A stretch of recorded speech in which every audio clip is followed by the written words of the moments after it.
O, update tayo dyan mga lods. So, nandito tayo ngayon sa Ecoland Terminal, ano? So, nakikita nyo yung bus 1900.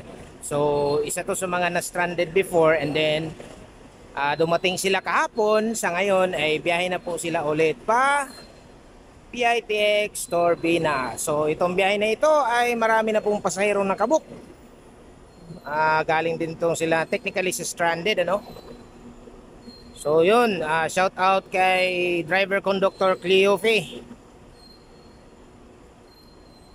So sana makasakay pa yung iba, yung mga chance, pero marami kasing ano ngayon, pasahero aside lang dito sa Davao, meron din sa ibang mga booking offices. So wag muna tayong papasok dyan hanggat hindi pa nakaplastada. Meron pa naman babiyahe mamaya si Pride of Davao 1732, ano. So shout out din dyan sa driver conductor sa Beltranco 1732. So marami po talagang pasahero. Nagtataka kayo guys, bakit ganon? Kasi although July ngayon, na timing kasi bakasyon. Naalala nyo may mga moving up ceremony, ah, graduation ng mga estudyante natin. So ito yung time na magbabakasyon. So kaya ganyan, marami po ang volume ng pasahero papunta at galing Maynila. So yun lang po mga guys, maraming salamat. Ito naman yung bagong development. Ito naman yung 65008. Shout out kay Laurita and driver conductor Morales.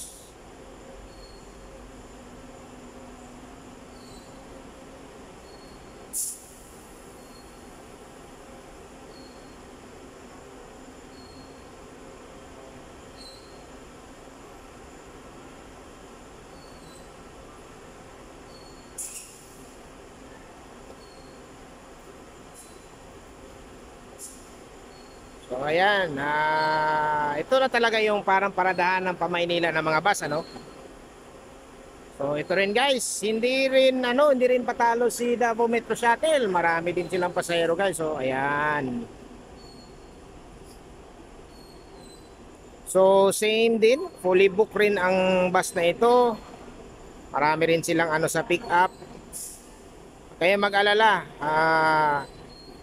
kung sa akin lang guys, no, wala namang kalaban-kalaban dito eh. Kumbaga, mas maganda pag ganito, nag-aalalay sa bawat pasahero. Kasi unang-una, although magkaiba man ang kumpanya, ay isa lang naman ang hangarin yan eh, maghatid ng pasahero sa kanyang destinasyon sa ligtas at saka dekalidad na paraan. So yan, pasahero din nila yan guys. Wala naman problema yan. May pasahero naman din si Piltranco. So okay lang yan. At least kahit papano, lahat ng bus may laman, di ba? Yan, shout out din sa mga empleyado diyan sa Davao Metro Shuttle guys. Ano, dati din ako diyan, konduktor ako diyan 2009. So, yun na nga. Wala namang problema sa kanila eh. Mas okay nga yan, makatikim sila ng ganito long distance travel.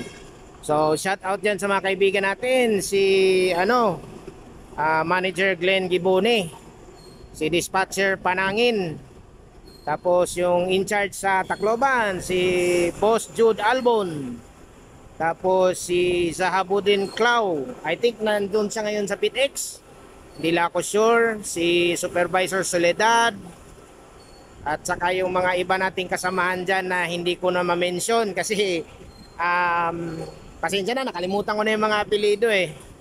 Pero yan, ingat-ingat pa rin palagi sa inyong mga biyahe guys, ha? At saka yung mga yung utol nga pala ni Edgar Yapak, nasa 65005. Dati ko rin partner yan. Si Rodrigo Yapak. At saka si Drycon Kabalang, 65005 din yun. Ayun, oh. Ga, lingi-lingi pud ga. Oh, ana ba? Shout out kay aga mong hit. Nge.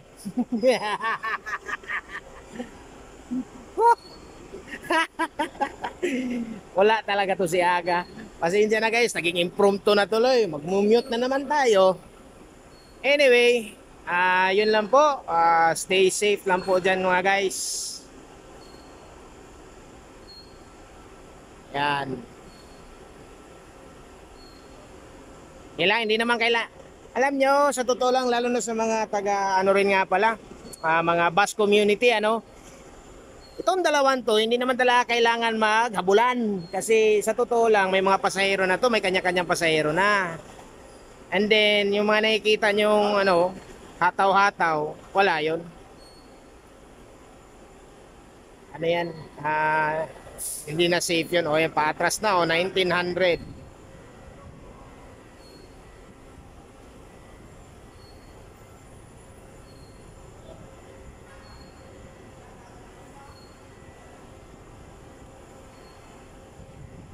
Nga pala nakatalikod, yan si Sir Belmer Cortez.